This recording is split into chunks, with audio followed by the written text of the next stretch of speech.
kuliah kita mengenai defek lahir. Defek lahir adalah gangguan perkembangan yang ada pada saat lahir, merupakan penyebab utama mortalitas infans. Gangguan perkembangan ini dapat berupa struktural, fungsional, metabolik, behavioral, atau herediter. Hampir 8 juta anak di seluruh dunia mempunyai defek lahir serius sehingga defek lahir merupakan permasalahan global. Teratologi adalah cabang embriologi dan patologi yang berkenaan dengan produksi, anatomi perkembangan dan klasifikasi dari embrio dan fetus yang mengalami malformasi. Konsep dasar teratologi adalah tahapan tertentu dari perkembangan embrio lebih mudah terganggu daripada tahapan yang lain. Defek tambahan dapat dideteksi selama masa kanak-kanak. Insiden defek lahir mencapai 6% pada usia 2 tahun, 8% pada usia 5 tahun. Penyebab defek lahir terbagi menjadi 3 komponen. Yang pertama faktor genetik, abnormalitas kromosom, faktor lingkungan seperti obat dan virus, multifaktorial inheritance, yakni faktor genetik dan faktor lingkungan beraksi bersama. 50-60% defek lahir tidak diketahui penyebabnya. Defek bisa tunggal atau multiple, major atau minor secara klinis. Ini adalah penyebab daripada defek lahir, di mana 50-60% tidak diketahui dan 20-25% merupakan multifaktorial inheritance. Defek minor tunggal, 14% neonatus mengalami defek minor tunggal. Defek mayor lebih sering terjadi pada embrio muda, tapi kebanyakan akan mengalami abortus spontan pada 6 minggu pertama. Abnormalitas kromosom didapatkan pada 50-60% embrio yang mengalami abortus spontan. Kita bahas sekarang mengenai defek yang disebabkan oleh faktor genetik. Merupakan penyebab dari sepertiga defek. Abnormalitas kromosom atau aberasi ditemukan pada 6-7% zikotum. Dua jenis perubahan komplement kromosom, yaitu numerik dan struktural. Perubahan dapat mengenai kromosom seks dan kromosom autosom atau kromosom autosom saja.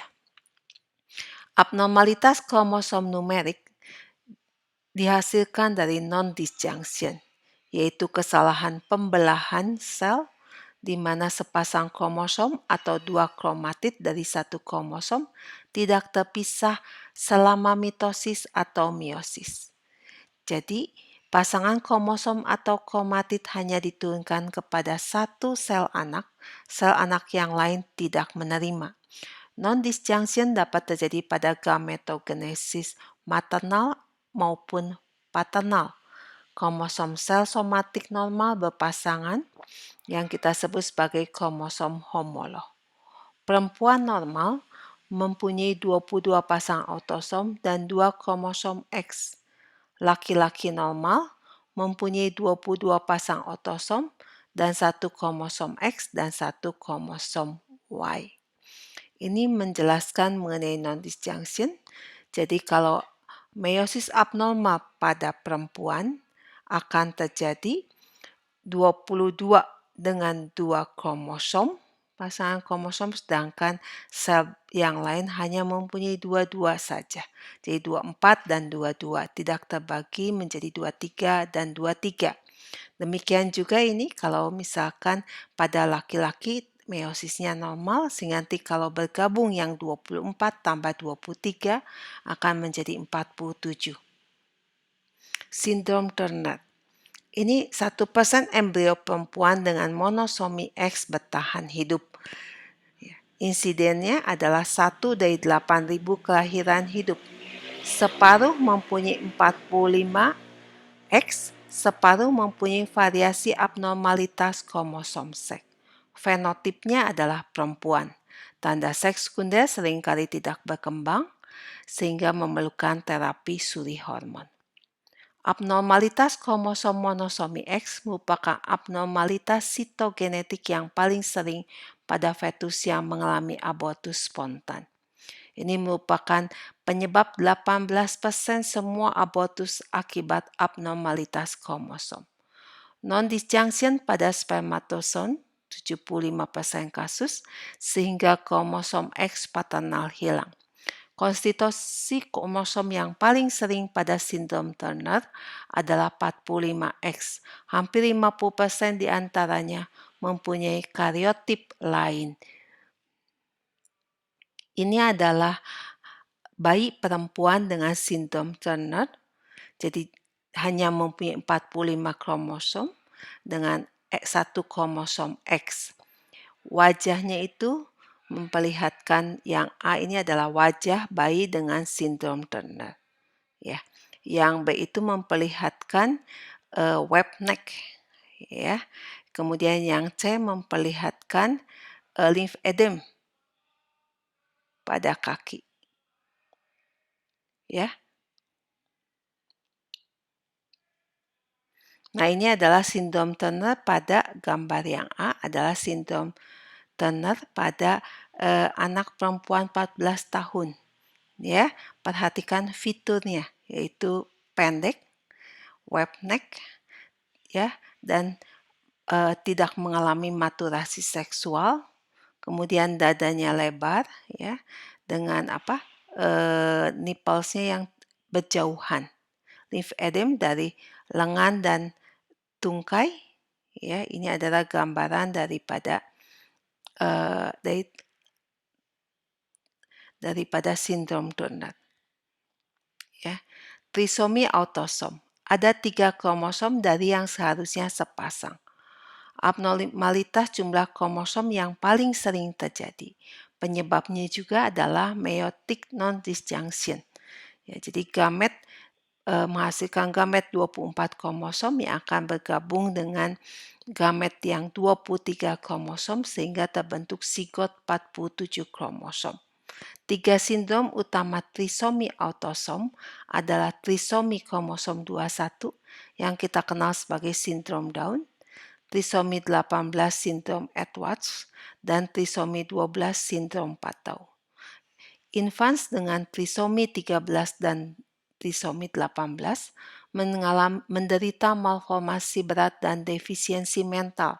Biasanya mati pada awal masa infans. Lebih dari separuh embrio dengan trisomi akan mengalami abortus pada awal kehamilan.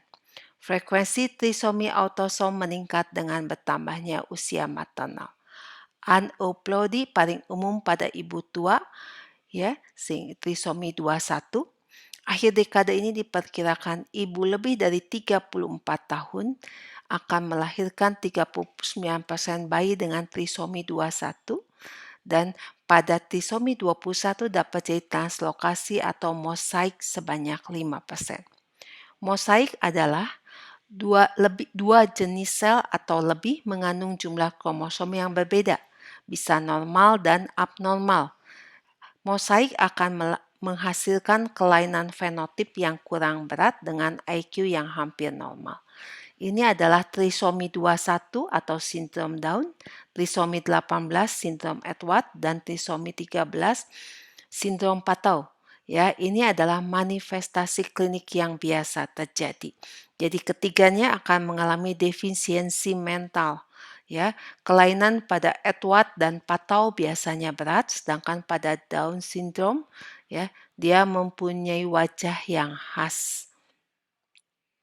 Nah, trisomi kromosom seks sering dijumpai. Biasanya tidak terdeteksi sebelum pubertas, diagnosisnya harus dengan analisis kromosom DNA. Ini adalah trisomi dari kromosom seks. Ya, kalau ada kromosom Y, ya, fenotipnya adalah laki-laki, walaupun kromosom X-nya ada 2. Ini yang kita kenal sebagai sindrom Klinefelter. Ya. Nah, abnormalitas kromosom struktural. Jadi ya kalau tadi abnormalitasnya pada jumlahnya, sekarang pada strukturnya. Kalau tadi sebagai non-disjunction, kalau pada Kelainan struktural disebabkan karena breakage kromosom yang diikuti penyusunan kembali dengan kombinasi yang abnormal. Breakage ini bisa diinduksi oleh radiasi, obat, bahan kimia, atau infeksi virus. Jenisnya bergantung pada apa yang terjadi pada patangan yang putus. Hanya 2 abrasi struktural yang ditransmisikan dari orang tua, yaitu inversi dan translokasi. Transfer sebuah potongan dari satu kromosom kepada kromosom non-homolog kita sebut sebagai translokasi. Translokasi resiprokal jika 2 kromosom non-homolog bertukar potongan. Translokasi tidak selalu menyebabkan perkembangan abnormal. Contoh translokasi kromosom 21 dan 14 mempunyai fenotip normal. Ya. Nah, kemudian 3-4% penderita sindrom Down mempunyai trisomi translokasi, yakni kromosom 21 ekstra menempel pada kromosom lain. Ya, ini adalah kalau pada pecah daripada kromosom. Ya, jadi akan terjadi tidak pada kromosom yang seharusnya. Nah, ini kalau pecahnya yang resiprokal seperti itu. Ya, delesi adalah ketika sebuah kromosom pecah, potongannya dapat hilang. Delesi terminal parsial dari lengan pendek kromosom 5 akan menghasilkan sindrom Cri-du-Chat. Kromosom cincin adalah jenis kromosom delesi di mana kedua ujung hilang dan ujung yang putus bergabung menjadi kromosom berbentuk cincin. Ini jarang terjadi, tapi bisa ditemukan pada semua kromosom kejadian ini. Ya, dan juga bisa mengenai sindrom Turner dan trisomi 18. Ya. Nah, ini adalah anak laki-laki dengan sindrom Cri-du-Chat. Ya, perhatikan fitur-fiturnya. Ini adalah kromosom cincin seperti ini. Ya. Nah, anomali disebabkan oleh gen mutan. Jadi 7-8% anomali kongenital disebabkan defek gen. Kehilangan atau perubahan fungsi gen bersifat permanen, perubahan herediter dalam rangkaian DNA genomik. Ini yang kita sebut sebagai mutasi. Ya, kebanyakan mutasi membahayakan, beberapa letal. Biasanya laju mutasi akan dinaikkan dengan dosis tinggi radiasi. Dan hal ini diturunkan menurut hukum Mendel. Ya, yang diturunkan dominan kelainannya adalah achondroplasia yang disebabkan mutasi transisi G2A pada nukleotida 1138 dari cDNA pada gen FGFR3 pada kromosom 4P. Ya, sedangkan yang diturunkan resesif autosomal adalah hiperplasia suprarenalis kongenital dan mikrosefali. Gen resesif autosomal bermanifestasi hanya jika homozigot. Ya, jadi kalau heterozigot biasanya menjadi karier. Sindrom Fragile X adalah penyebab herediter paling sering kedua dari disabilitas intelektual moderat setelah sindrom Down. Ya, sindrom Fragile X satu dari lebih dari 200 kelainan X-linked yang berhubungan dengan gangguan mental terjadi pada 1 dari 4.000 kelahiran. Pada kondisi ini seringkali dijumpai autis spectrum disorder. Diagnosis pasti ada dengan analisis kromosom, ya, akan menemukan kromosom Fragile X pada XQ27.3 atau dengan pemeriksaan DNA di mana ekspansi nukleotida CGG pada regio spesifik dari gen Fragile Mental Retardation 1 atau FMR1. Ya, ini adalah saudara, ya, adik kakak dengan Fragile X syndrome. Ya, yang A ini adalah anak laki-laki 8 tahun dengan defisiensi mental, sedangkan ini adalah saudaranya perempuan yang juga menderita sindrom ini. Ya. Nah, ekspansi trinukleotida pada gen tertentu ini dapat menyebabkan myotonic dystrophy, Huntington chorea, spinobulbar atrophy, dan Friedreich ataxia. Ya, gen resesif X-linked bermanifestasi pada laki-laki kalau hemizigot, pada perempuan itu heterozigot. Ya, contohnya adalah sindrom Fragile X. Ya, genom manusia itu terdiri dari 20.000 sampai 25.000 gen per set haploid atau 3 miliar pasangan basa. Kebanyakan gen yang diekspresikan dalam sebuah sel diekspresikan dalam berbagai jenis sel dan terlibat dalam fungsi metabolik seluler dasar. Ini yang kita kenal sebagai gen housekeeping. Kekhususan gen diekspresikan pada waktu yang spesifik dalam sel yang spesifik dan menentukan ratusan jenis sel yang berbeda. Regulasi dicapai oleh faktor transkripsi yang berikatan dengan elemen regulator atau promoter dari gen spesifik. Kemudian juga ada istilah regulasi epigenetik, yaitu perubahan fenotip atau ekspresi gen, tapi yang bukan disebabkan karena perubahan sekuens DNA yang mendasarinya berbeda dengan mutasi.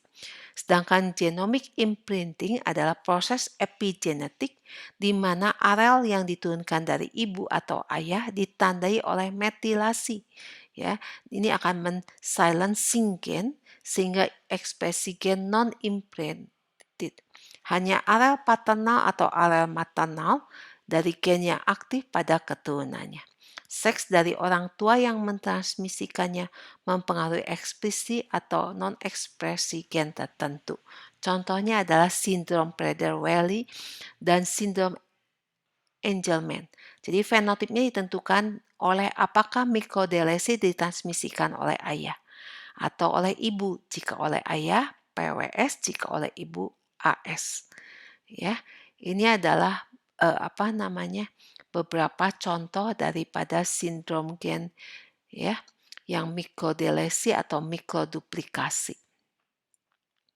Ya, kemudian juga ada uniparental disomi pada PWS dan AS. Kedua kromosom 15S berasal dari satu orang tua.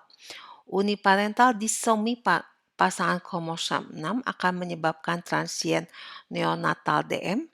Pada kromosom 7 menyebabkan sindrom Silver-Russell.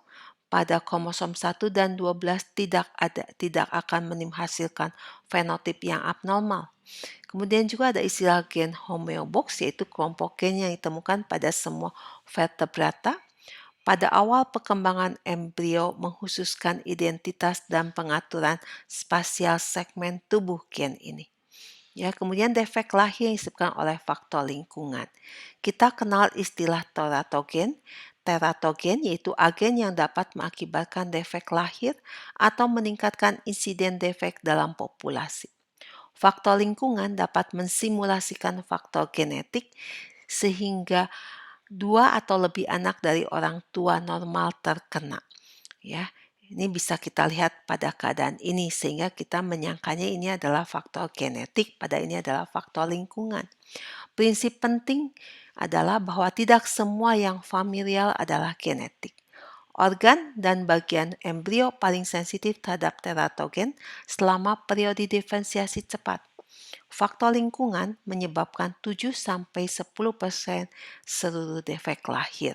Ya, ini adalah beberapa teratogen yang diketahui bisa menyebabkan defek lahir. Ya, di sini dilihat obat-obatan, ya, kemudian juga bisa juga infeksi virus atau mikroorganisme lainnya. Diferensiasi biokimia itu mendahului diferensiasi morfologik. Jadi periode di mana struktur sensitif terhadap interferensi teratogen beberapa hari mendahului tahapan perkembangan yang dapat dilihat. Aksi awal teratogen dapat menyebabkan kematian embrio. Mekanisme pasti bagaimana faktor lingkungan mengganggu perkembangan embrio dan menginduksi abnormalitas belum jelas. Ya, ini tadi contoh dari bahan kimia dan obat-obatan. Ini adalah contoh dari mikroorganisme, kemudian juga radiasi. Ya, prinsip teratogenesis. Ketika mempertimbangkan teratogenisitas suatu obat, agen atau bahan kimia ada 3 faktor penting. Yang pertama, periode kritis dari perkembangan, kemudian dosis obat atau bahan kimia, dan genotip dari embrio.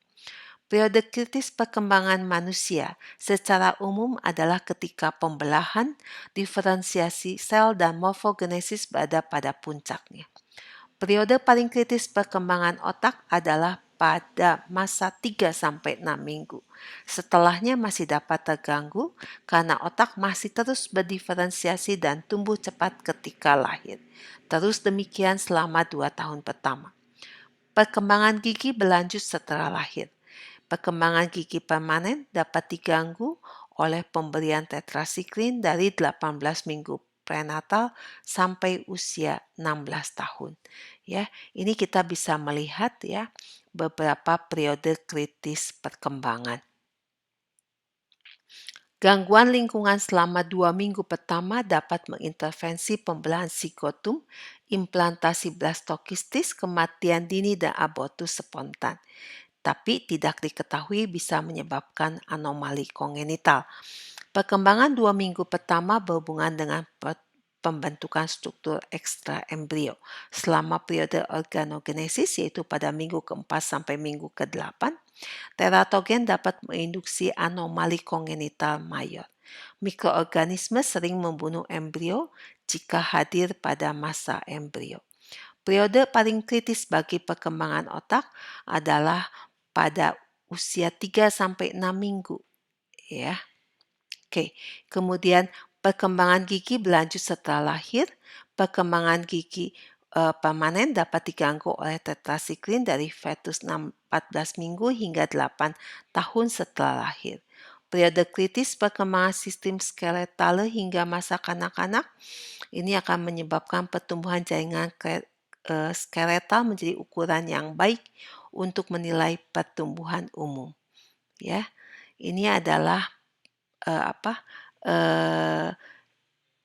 ilustrasi skematik yang memperlihatkan peningkatan resiko defek lahir ya selama periode organogenesis. Ya, periode organogenesis itu adalah dari minggu ke-4 sampai minggu ke-8. Nah, defek fisiologik dan gangguan fungsional dihasilkan dari gangguan perkembangan selama periode fetus. Mikroorganisme dapat menyebabkan defek lahir serius. Kemudian radiasi level tinggi diketahui dapat menyebabkan defek sistem syaraf pusat dan mata. Infeksi virus rubella dapat menyebabkan glaukoma, katarak, tuli, dan anomali jantung. Kemudian obat thalidomid dapat menyebabkan defek membri, jantung, dan ginjal. Yang perlu diingat bahwa defek tidak selalu dihasilkan dari satu peristiwa tunggal dan tidak selalu dapat ditentukan kapan defek dihasilkan. Ya, ini adalah insidensi dari defek mayor ya pada saat lahir kita lihat. Yang paling tinggi itu adalah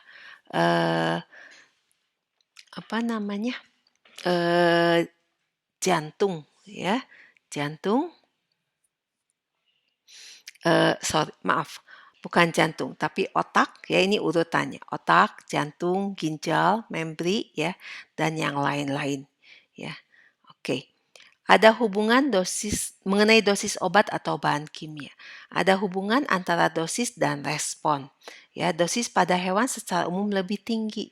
Sehingga kalau kita meneliti dosis obat pada hewan, ini tidak dapat kita langsung terapkan pada kehamilan manusia. Paparan yang lebih besar selama kehamilan, efek fenotip biasanya lebih besar. Mengenai genotip embrio, kita lihat bahwa tidak semua embrio yang terpapar phenytoin akan mengembangkan suatu sindrom, ya, hanya 5-10%. Ya, beberapa sepertiga itu beberapa defek lahir, lebih dari separuh itu tidak menunjukkan adanya defek lahir. Ini yang menjadikan genotip embrio harus dipertimbangkan. Ya, ini adalah sindrom fetal hydantoin pada gadis muda ya, pada anak perempuan. Ya, obat sebagai teratogen. Ya, kita harus mengetahui apa tujuan uji teratogenisitas, yaitu untuk mengidentifikasi agen yang dapat mengakibatkan malformasi pada perkembangan dan mengingatkan perempuan hamil mengenai bahaya obat atau agen tersebut terhadap embrio atau fetus. Beberapa hal yang dijumpai adalah bahwa 40-90% perempuan hamil mengonsumsi paling sedikit satu obat selama kehamilan. Perempuan hamil mengonsumsi rata-rata 4 obat, tidak termasuk suplemen, dan separuhnya mengonsumsi selama trimester pertama. Konsumsi obat cenderung lebih tinggi selama periode kritis perkembangan pada perempuan hamil, perokok, dan peminum. Kurang dari 20% defek lahir yang disebabkan oleh obat dan bahan kimia. 7-10% defek lahir disebabkan oleh teratogen yang dapat dikenali. Jadi hanya 7-10% ya. Namun agen baru terus diidentifikasi ya. Sekian kuliah defek lahir 1.